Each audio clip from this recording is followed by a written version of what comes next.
right, so does everybody have a portrait to work with? I need head nods or something. I got one from Raina. Okay, thank you.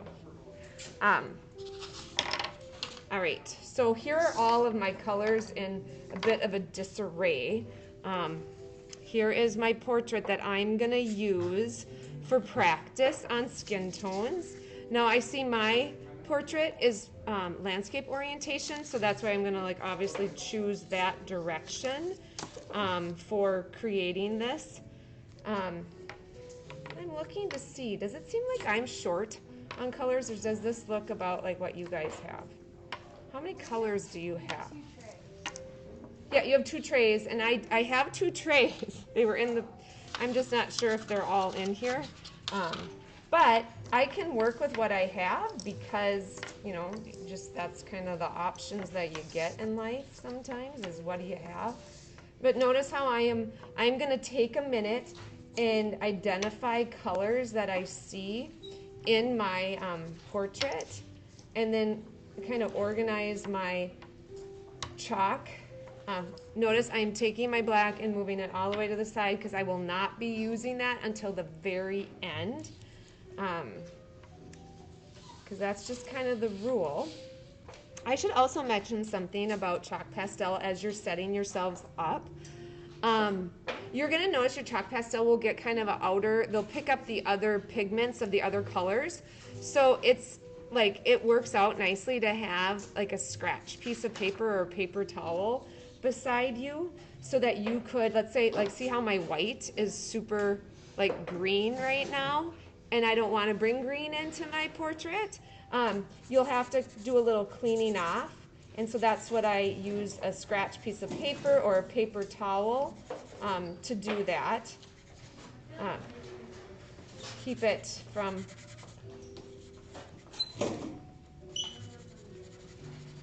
contaminating. So it's just kind of like look at my yellow, it's all smudged up, so then you can kind of clean those off. All right, so here's the first thing that I like to do with chalk pastels. I like to tone my paper really similar to what you do with charcoal. And the reason for that is I like to just build my layers up. And so it's one way to get, kind of address the background right away by choosing a color, knowing that chalk pastel works where you're layering it. So the last layer that you'll have will be the colors. So if I go with I think for some reason, I'm gonna go with this like robin's egg blue for my background, and kind of recall some of those examples of portraits that we looked at where like the background is a little unfinished. So here's kind of me making that design choice. And so I am going to tone my paper. Here's the downside of having newspaper. Like if you're going over any folds, that'll show up on your, like see how like it'll show up on your paper. So just be kind of conscious of that. All right, now I'm realizing something, and I'm kind of doing this kind of one step at a time. I'm going to grab a bunch of paper towels because I want to tone this, so I want to really rub the chalk into the tooth of the paper. Now think about it, when we're using our final paper, it's going to have more texture, so there'll be more to grip than what we have going right now with our more flat drawing paper.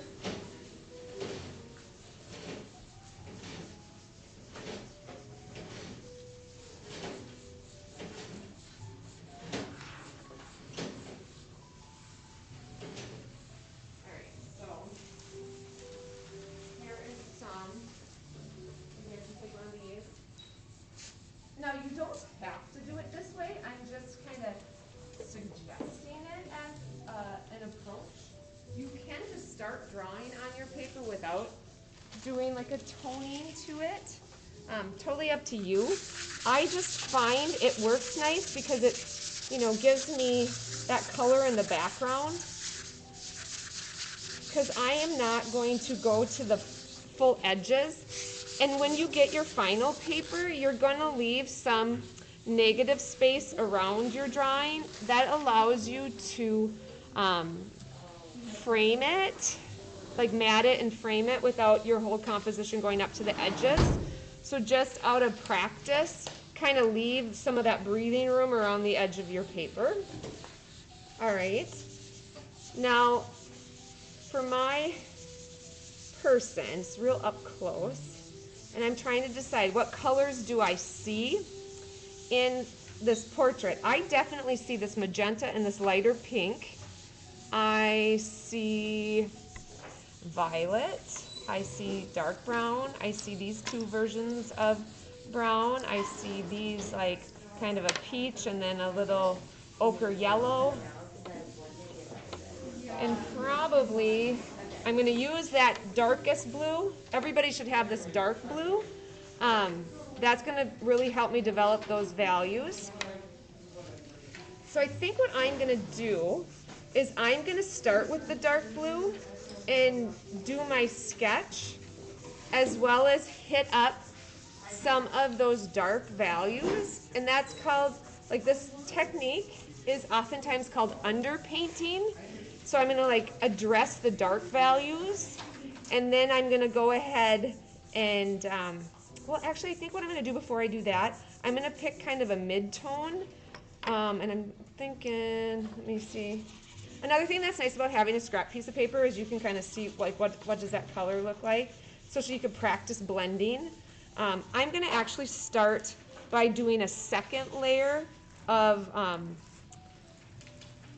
chalk pastel to kind of think in terms of like the three-dimensional form of my subject. So I'm filling in and I'm using the side of it. I'm just doing a thin layer of this mid-tone brown.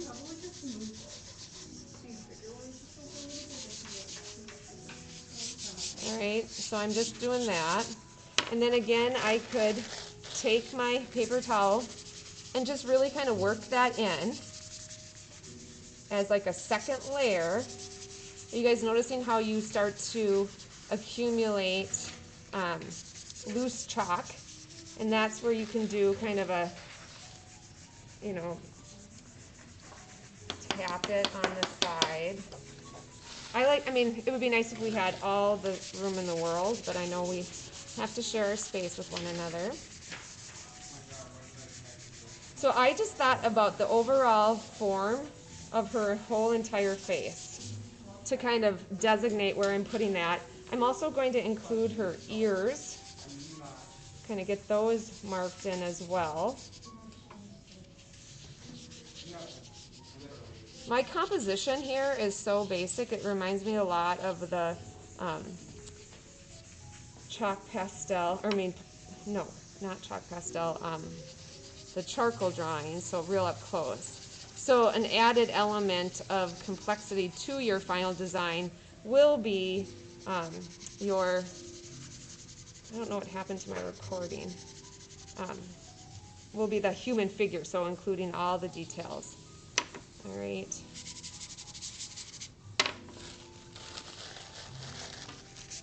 I gotta see what just happened to my recording. Where did you go? It like turned off on me. Oh no, it's still on. I guess it went away. Okay. So I want to be sure, because I know you're engaged in your own drawing, but I want to be sure that you take a moment to kind of look up quick to just see how basic mine is. So I just thought, like, big picture, here's the overall like form of the face. Now that I have those two layers of chalk pastel that I've blended, so it's pretty like flat and like not a lot of painterly effects, like this is what I would call that airbrushed look. If you can see here, like there's no texture, it's just flat and smooth. And I want to encourage us to really strive to build up our layers so that there's just like dimension and depth and texture and colors and saturations of colors with the chalk pastel. And so you'll notice I'm not going to do a ton more large blending with my paper towel. I'm going to eventually switch over into the blending stick, which I should, well, and say I could use a cleaner blending stick than what I got. Okay, now I'm going to do my underpainting. So this is where I'm just looking at all the dark values that are happening in my subject's face. And if you think back to level 1 and level 2, I'm going to be running on the assumption that you understand facial proportions, but I'll still talk about them. So if you think about it, like I don't have a full from chin to the top of the head to like map out where the eyes are going to go, because you know eyes typically land exactly in the center of your subject's like skull, and so instead I'm just going to kind of go with what I have for references, and I'm going to just kind of set where I see the eyebrows, and notice I'm using navy blue, and then I'm going to pay attention to how things kind of relate to one another. So another typical trend is that you can place a third eyeball in between your subject's eyeballs. So if I'm kind of measuring that out, and I think honestly, like you can, if like my subject, the face is straight on, I should be able to kind of fit 5 eyeballs across the head. Just, you know, paying attention to kind of where those eyes land. I always tend to start the eyes first. Like I like to set the eyebrows and the eyes first, and then from there identify where the nose goes, where the lips go, how everything is in relationship to the ears. And so how I do my eyes, and I'm going to grab the remote just to zoom in so you can kind of see a little bit better. Well, that works out nice because you can see my drawing and okay. So I like to start by identifying kind of where the iris is. So I do a little sketch like that, and then from here, so if you want to peek, so if you're like, how do I draw eyes that don't look flat and illustrated? So I kind of hit up where I see the iris. Then I identify like the corner of the eye. Why am I drawing without my glasses? Makes such a difference. Okay, so there I just did the corner of the eye, the inner corner, and now I'm going to do the outer corner. And then I'll kind of hit a little bit up on the bottom. Now I'm drawing with a very thick, piece, so it is like not going to be as refined yet. We are not at that place. Then the next thing I'm going to do is kind of identify like the width of this, and then put it here. And I'm a little curious about my placement. I'm going to kind of adjust that a little bit. Okay. All right. So I didn't draw my eye like this. I didn't go like this. You know, like we're done with that approach. Even though, so I look like, is it much different? And and I'm kind of adjusting some of it. All right, so now I'm gonna kind of take my fingers, measure, and then identify where the next corner goes, and then I'll just mark that. And then I'll do the same approach where I'm putting in the iris first, and then kind of identifying the top of the eye and beneath it. Right. Okay, and then, so I've got the eyebrows that will all adjust, but I kind of have like the space where I see them.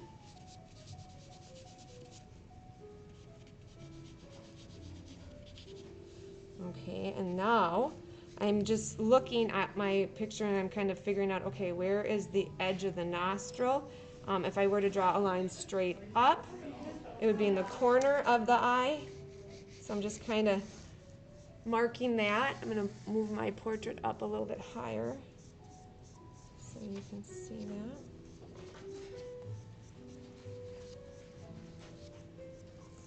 All right, and then I'll do the same thing on the other side. It lines up. So I've kind of identified the width of my nostrils and the nose just by paying attention to, like, if I were to draw a straight line up, where does it relate to the eyes? The eyes really are kind of your compass to the face.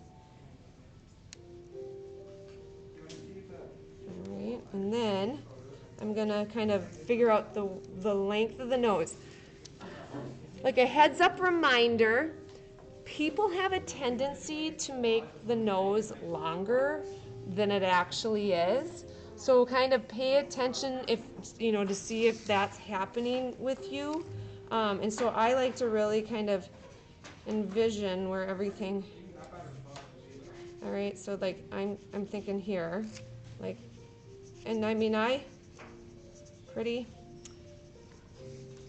like, of course I'm not gonna keep the nose to look like that, but I've just kind of got my idea and I'm just paying attention to the proportions and then getting the mouth in. I kind of identify where the cleft is. Again, corners of the mouth, if you were to draw straight up, it's gonna typically line up with the pupil. So I'm gonna make sure I've identified kind of where the pupil of the eye is, so I can use that as a reference point. So the corner of the mouth right there. All right, I'm gonna push this up again a little bit higher, and I'll do the same thing on the other side. It isn't in the pupil, it's typically in the middle of the white part, the inner white part. All right, so I got that. And then underneath, then I like to, I'm not gonna really draw the mouth quite yet. And then I'm noticing, okay, I need to make the chin a little bit longer. So I'm just adjusting my proportions.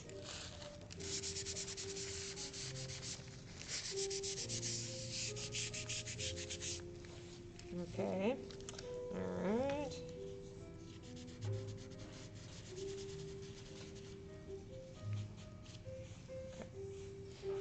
And then we have the neck happening here. So I just switched, and I'm just kind of putting in some darker value for the neck. So I just grabbed a darker brown. All right.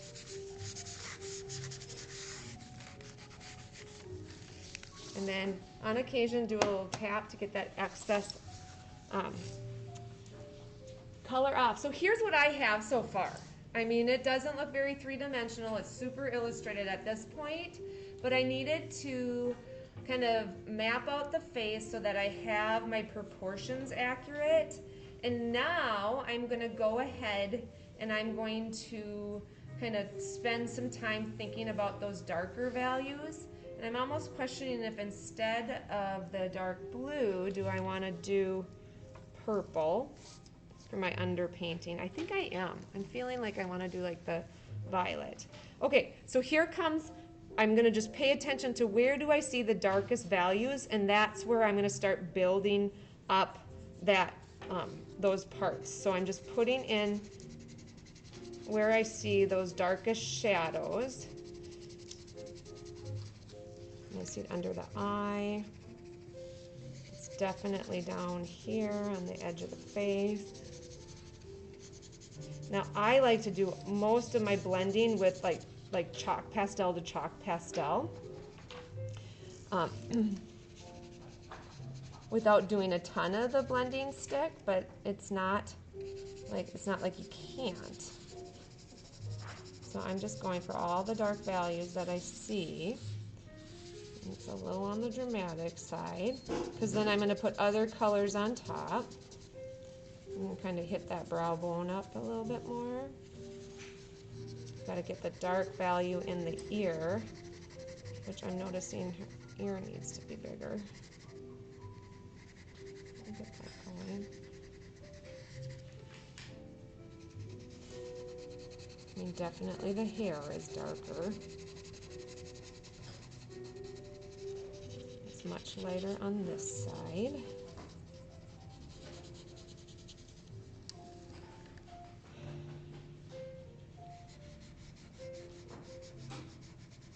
I should probably include her fingers in here. It'll help me to better. I'm including the collar of a shirt.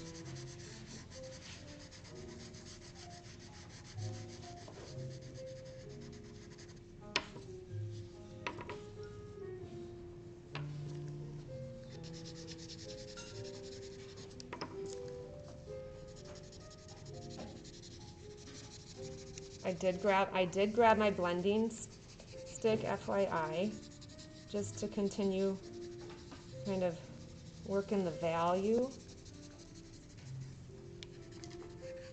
kind of shaping and adjusting.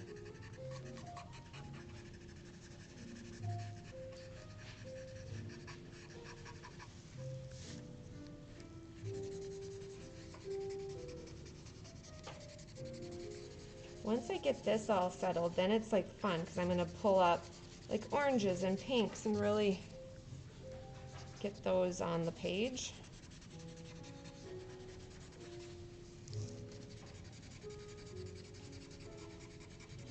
Okay, I'm gonna spend a minute here trying to get the nose to have a little more three-dimensional.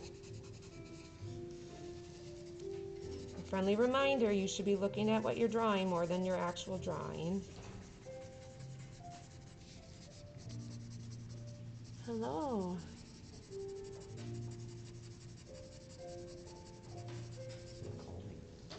Yeah, that's how I roll. I know. This is my stack class, so these two tables are my drawing 3, and the rest are my advanced drawing kids. Yep, we're practicing portraits.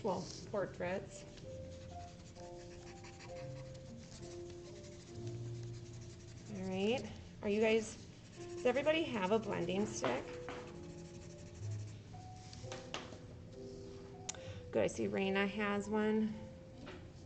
Kate, did I get you a blending stick? Yeah. Yeah, I'll get you one.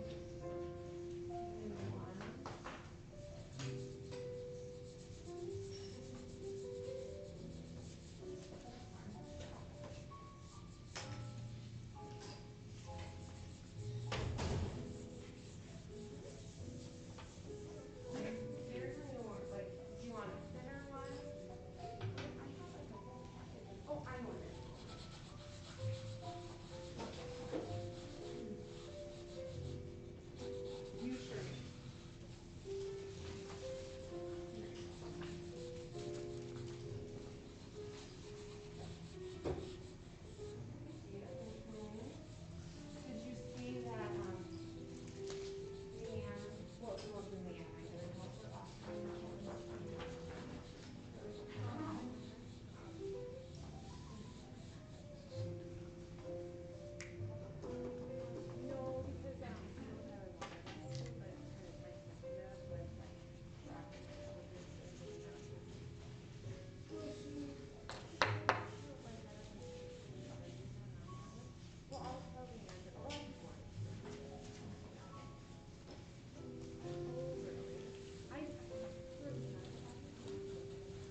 to the fun stuff.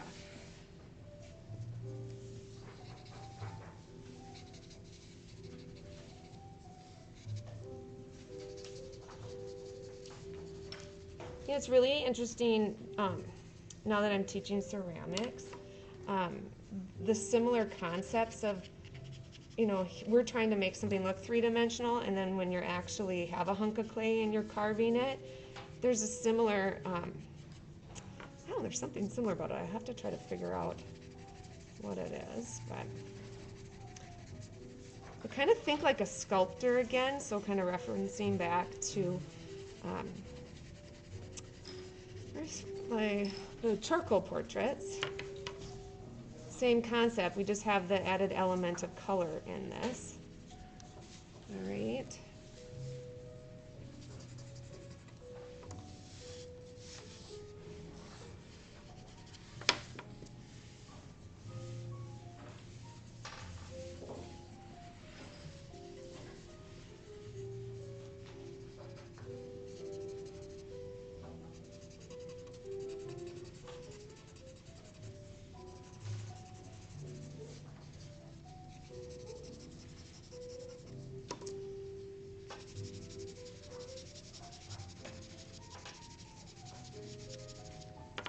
Okay.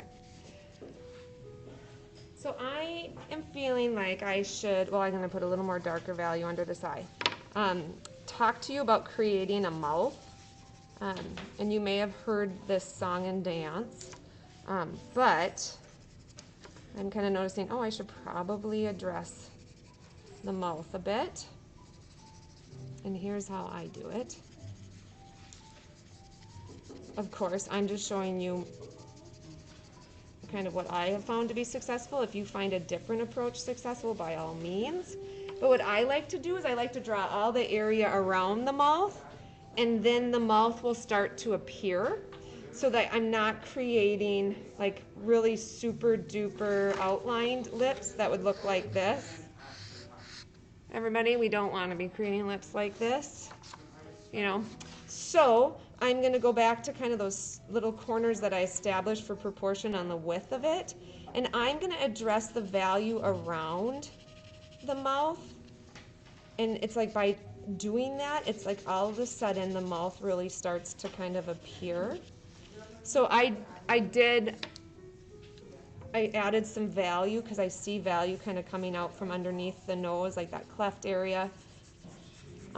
This individual has like a darker value that's kind of outlining the lips.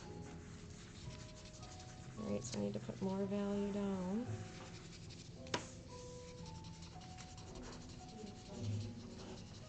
So to remind you from the charcoal portrait days, this is more of an additive approach because we're adding the colors to it.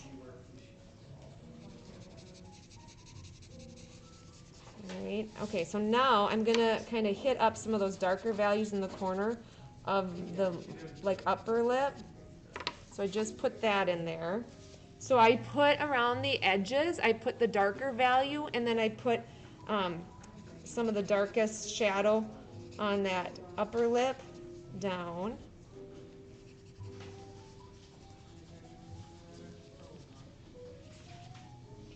All right, I'm gonna do a little shake off. Okay.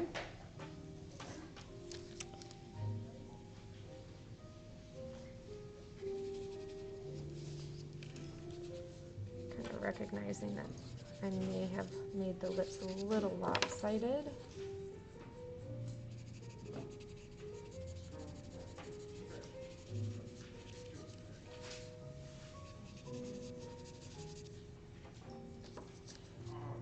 Okay, and then I'm going to hit up the darker value underneath that lip.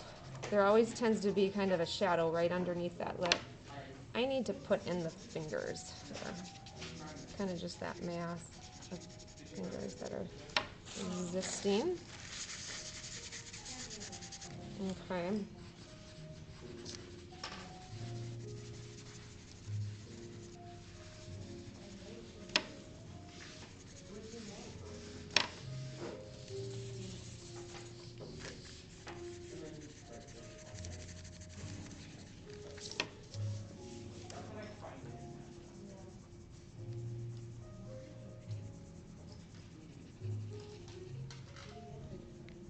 Now, okay, let me see. I gotta get just a little bit more darker value on this side, and then I'm gonna start putting those fun colors down.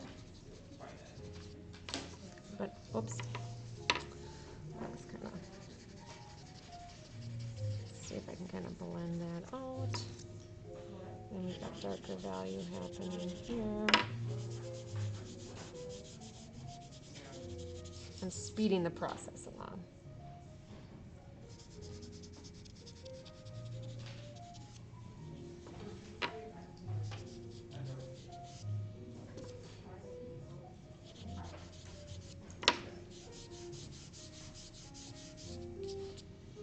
Okay. All right, so here comes the fun part, putting some of the color in. Well, I want to go right to this warm, so I'm going to put in some of that warm kind of pink tones that I'm seeing in her cheeks. And I see it kind of above the forehead. This is where you'll notice I'll start to do a lot of blending with like the chalk on chalk. And then I'm gonna go, see the difference between that color? I'm gonna do this one. I'm gonna add some of that lower lip, has some warm tones to it. And then I'll put the pink on top.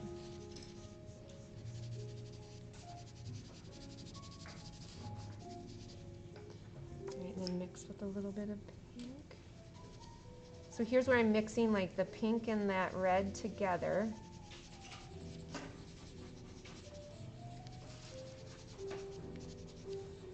I'm gonna put a little bit. I wish I had like a, well, maybe I might do a little white. Actually, I'm gonna grab this gray. And, whoops, I don't think I like that, but, so I'm gonna do a little shake off. So I regret putting that gray on the lips, but that's okay, because it's like you can kind of lift it off a bit, and then put a different color on top. I was trying to see if I could get away with not going to white right away, but I think I'm gonna have to do that. So I'm building the lips just by paying attention to the value and color change. I am gonna try putting a little orange on the lower lip too.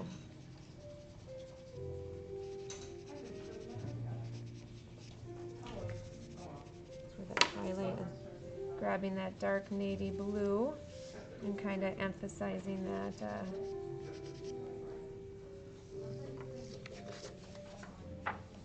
darker value there.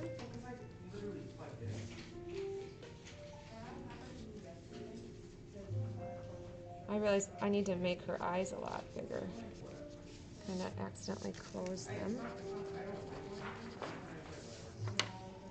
Right.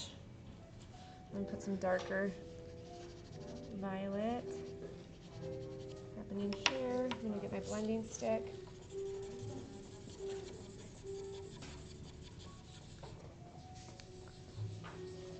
Doing a little blending.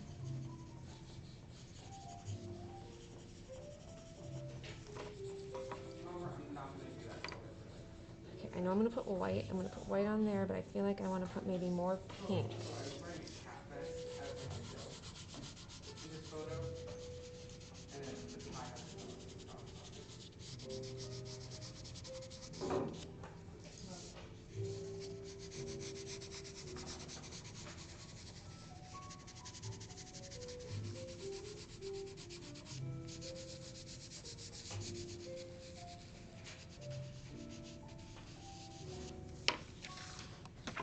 I really went wild with the pink all over for now, because I think that's gonna kind of warm up the complexion.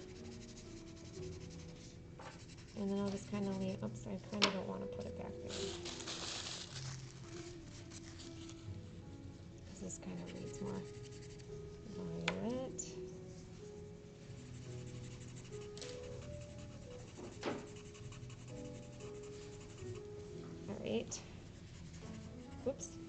kind of erased her eyebrows there.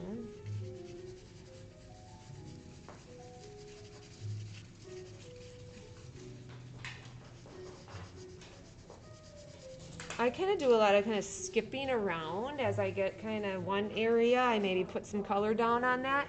Then I decide, oh, that informs me to do maybe a different color in a different spot. So that's kind of my approach that seems to help. I'm going to put in some white right away. I'm just going to do some hitting up some highlights with my portrait here. So I grab the white because I just need that reference for value, especially.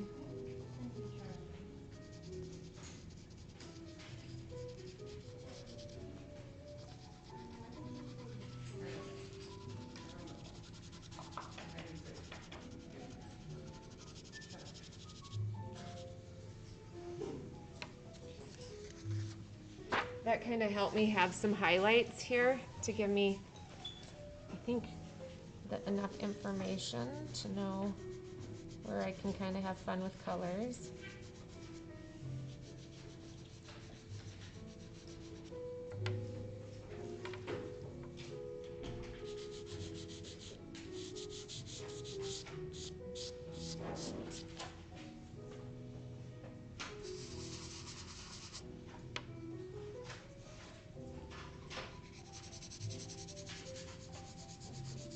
Let's see what happens if I add a little bit of a...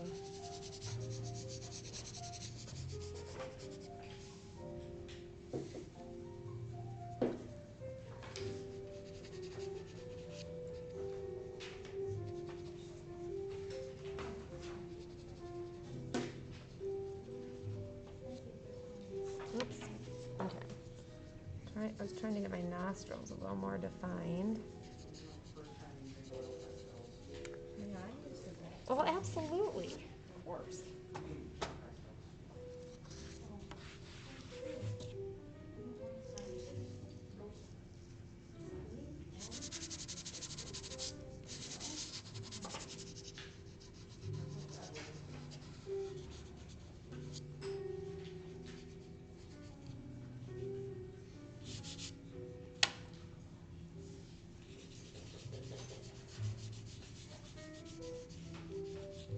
I might take a minute to add some more details to the eyes.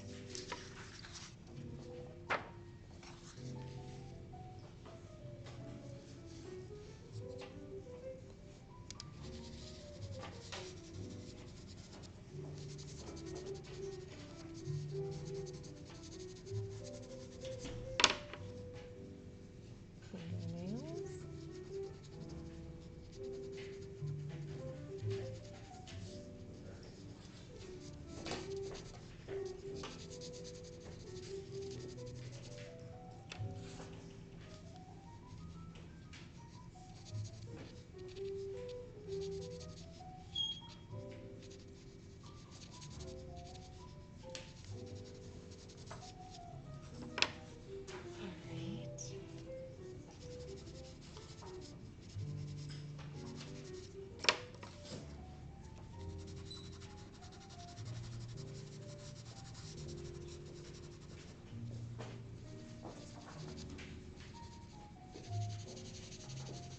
That was really dark. Really dark.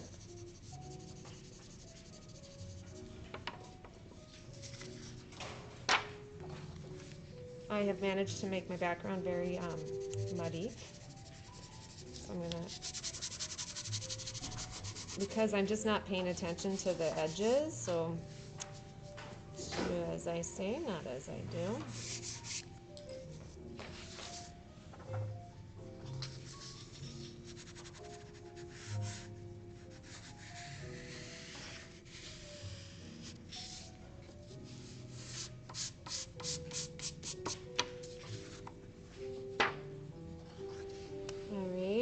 Like I said, I'm going to do a little bit of the eyes. So I'm going to grab the white and kind of highlight some of the white on the eye.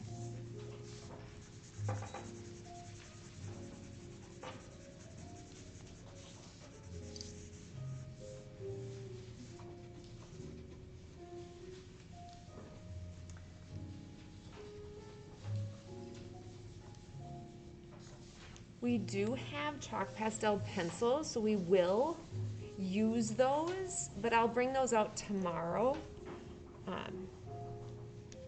for more of the refining.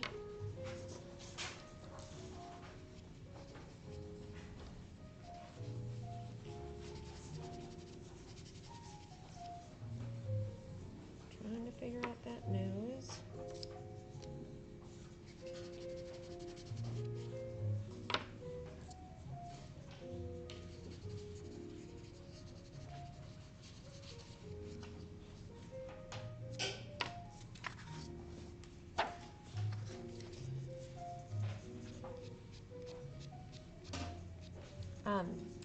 Also, drawing 3, when you're doing your mark making, you can do the contour lines too. So it's like you're carving and telling the viewer, this is the form and shape. Like I'm just doing that a little bit with the lips here where I'm, imagine if I were to be taking my chalk pastel and like running it actually on her lip, it wouldn't go straight up and down. It would have that curve to it. So that is kind of a helpful reminder as well for creating and shaping 3-dimensional drawings on this 2D surface.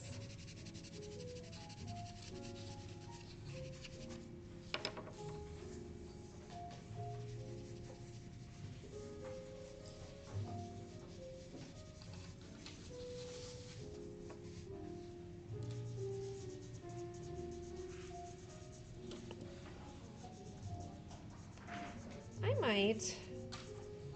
I haven't even used probably the typical colors that you would think to put in here for highlights. So I might hit it up with that a little bit. I'm kind of taking a moment to kind of assess what I have going on. So of my blue choices, I think I'm going to go with this for the eyes. So I'm going to add some color to her eyes. This is just harder to do that, more refined. So I put a little blue there. I just covered up that's okay. And then I'm gonna grab the white. I think you should like do like thicker colors and then go in with the details later. No, I love it. You can always like tell us. And that could be your style. Yeah. And remember, you're practicing, you're just getting familiar with it. Okay, let me remind people when you're doing the whites of the eyes, like right now, like my white of my eye is like all one like tone of white, and so it doesn't read very 3-dimensional. So think of your eyeball, it is a sphere and it sits in your eye socket. So as it goes back into the eye socket, it's going to naturally have a darker value. So I'm going to very carefully, I'm actually going to, here's a tip. You can use like the smaller blending stumps to, move some of the darker values into your drawing. You sure may. So that's what I'm going to do, but I'm going to clean up the...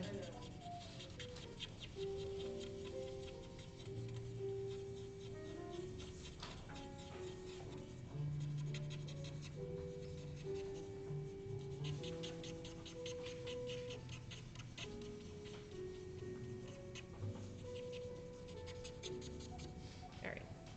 Darker. So what I could do is kind of take, do I want to go with the dark brown in the eye? I think I'm going to go with blue. And I'm just taking my blending stick and I'm actually rubbing it on the chalk pastel because then now I have a more refined tip to then apply that darker value into that corner of the eye a bit. Sometimes it works, sometimes it does not.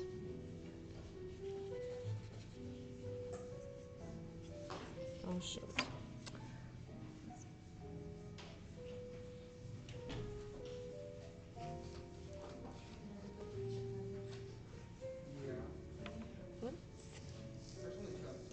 The This is kind of the challenge, doing these more refined areas without a refined mark making tool.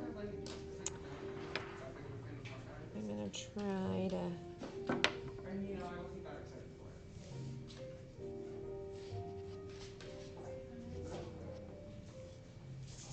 Also, you can turn your paper to kind of support your arm and hand.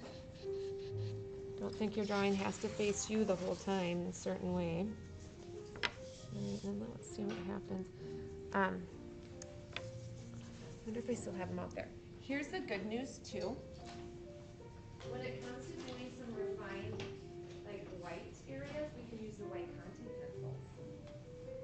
So I'm gonna do that real quick with creating this edge under the eye. I need to kind of put some other colors there. Warm it up a bit.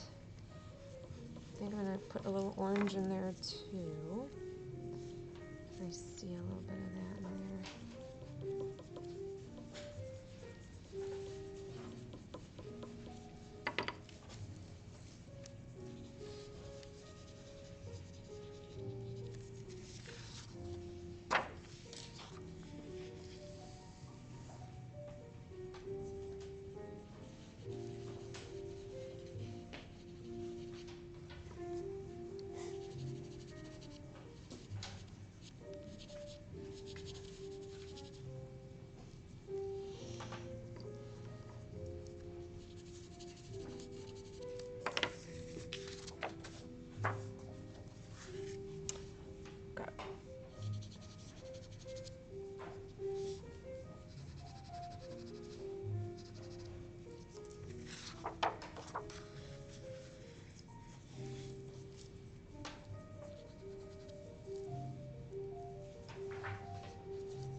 Tomorrow we'll also talk about like creating hair, kind of reminding you that it too is like you got to look at the overall like three-dimensional form of it, and then address the value, and then address the texture.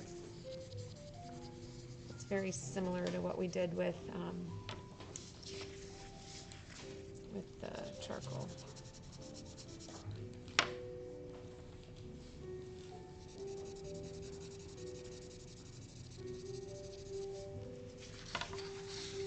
So here's like, okay, I'm gonna zoom out a little bit. So when it comes time to, do those final little, especially like highlights, like I said, the white Conte pencil is a really good tool that we can utilize and take advantage of. So like that's what I'm doing with the lips here to kind of finish those off for now. So I'm just kind of hitting up where I see those brightest highlights. And I'm kind of going in that, again, that like contour outline. And it's just so nice to have the ability to do it in a refined fashion with the white Conte pencil. You know, so I'm getting some of those details in.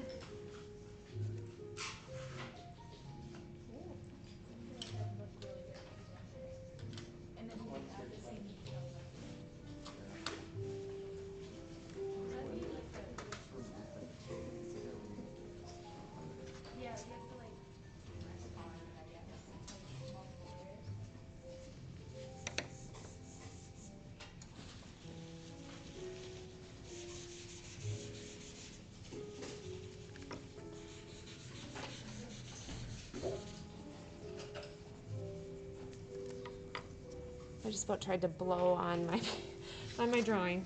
Don't get too far there.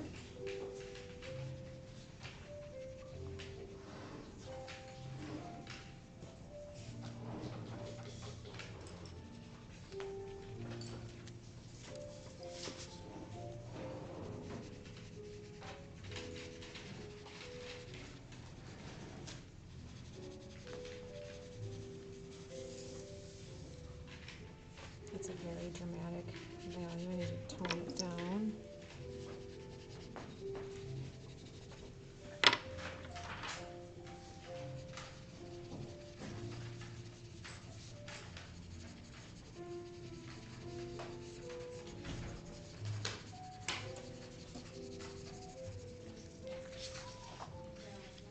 I might try putting a little brown on top of there.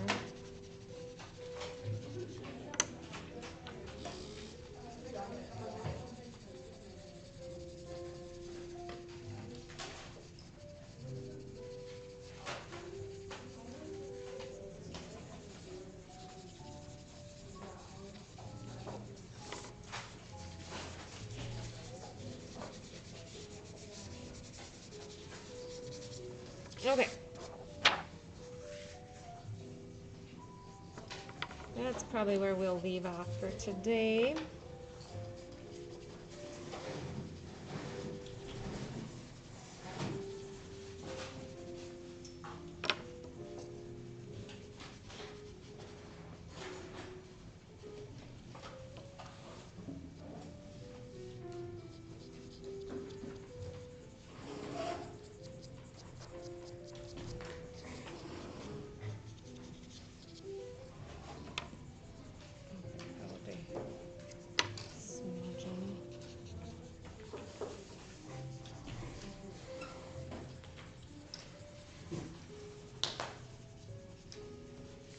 Great.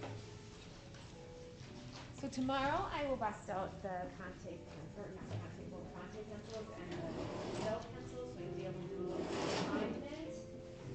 What do you guys think so far? Do you like it? Yeah. It's different. I'm not gonna worry about detail one guys. A little messier.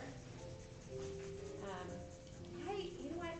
I've heard so many times people say how much they don't enjoy chalk pastel, but I think it's just a medium that you just have to practice, practice, practice with. I actually really like it. It's just like super messy. It is messy, and I don't mind getting messy, so there's that.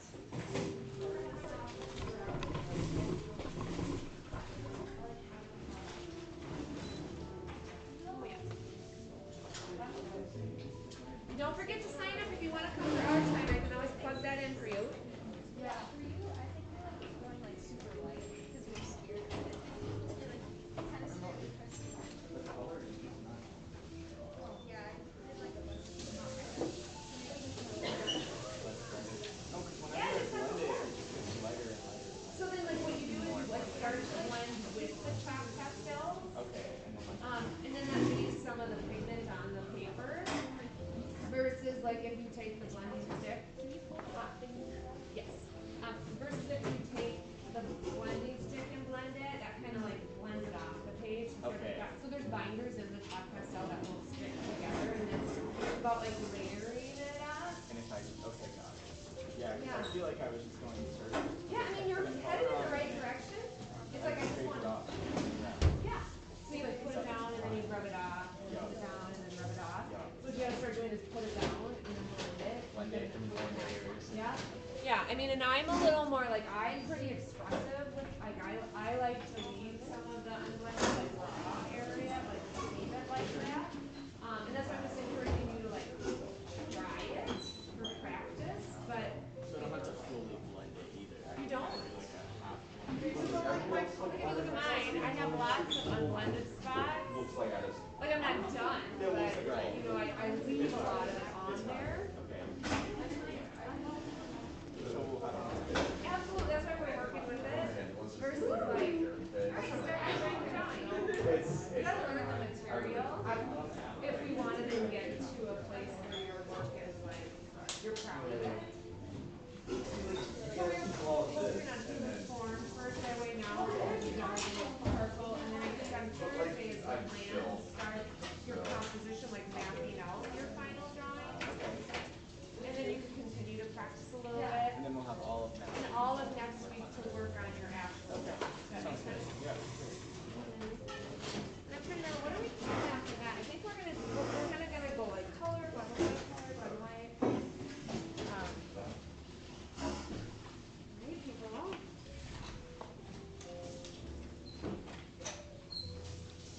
Now I just gotta get a bunch of printers listeners to get all their whistles here. I'm sure we hold them, okay? Make sure everybody comes over. Give me gloves.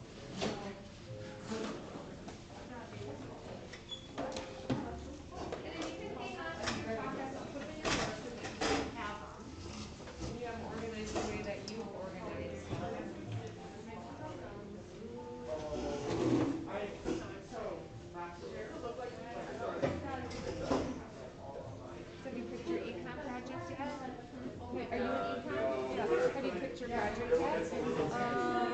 Yeah, we're doing like all the research. Oh my god.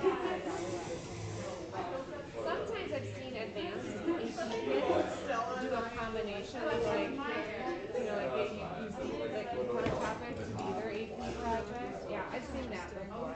Yeah.